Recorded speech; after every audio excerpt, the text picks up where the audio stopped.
हमारी संस्कृति, हमारे संस्कार सदा रहें हमारे साथ। सब्सक्राइब करें तिलक। अपमान की चोट को सहना बहुत कठिन है, हार को सहना आसान है, किंतु अपमान को सहना आसान नहीं है, नहीं है। आज वो युद्ध में यदि प्राण ले लेते तो मुझे कोई चिंता नहीं थी, मुझे वीर गति प्राप्त होती।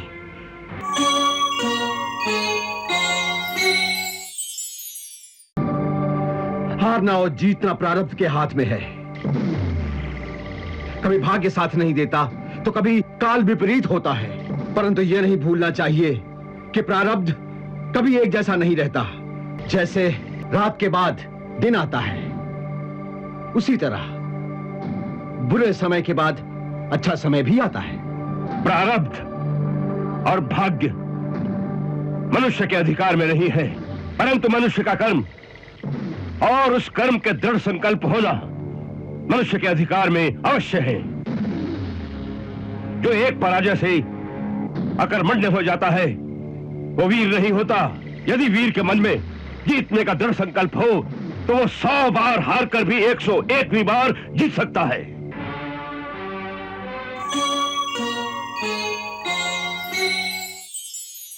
यदि वीर के मन में जीतने का दृढ़ संकल्प हो तो वो 100 बार हार कर भी 101वीं बार जीत सकता है। दुर्भाग्य आए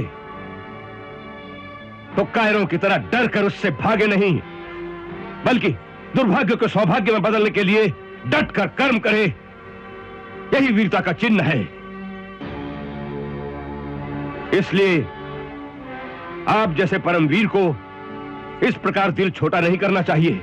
और फिर यह युद्ध कहा था, यह तो माया का एक भ्रमजाल था।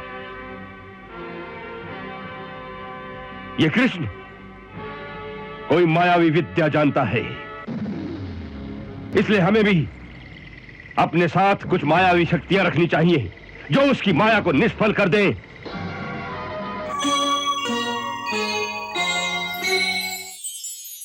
अपमान की चोट को सहना बहुत कठिन है, हार को सहना आसान है, किंतु अपमान को सहना आसान नहीं है, नहीं है।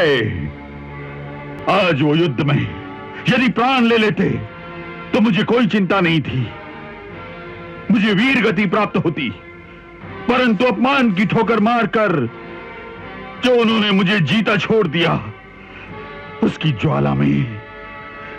ज्वाला में मेरी अंतरात्मा इस प्रकार जल रही है, इस प्रकार जल रही है रुक्मी कि जीने को मन नहीं करता, जीने को मन नहीं करता रुक्मी, मन नहीं करता।